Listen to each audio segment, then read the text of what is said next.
AKINSOFT WOLVOX 8 Service Group Definitions. You may want to get more specific reports by grouping the service items you sell and buy and your expense definitions.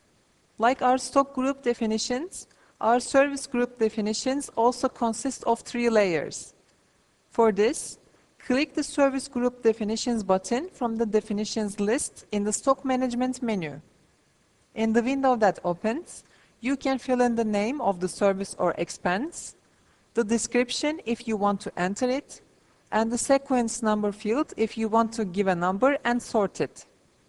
After creating the main service groups, you can define middle service groups by clicking the button in the upper left part. And then, you can create service subgroups by clicking the button in the upper left. You can open and select any service or expense description to associate the service groups you create with your services or expenses.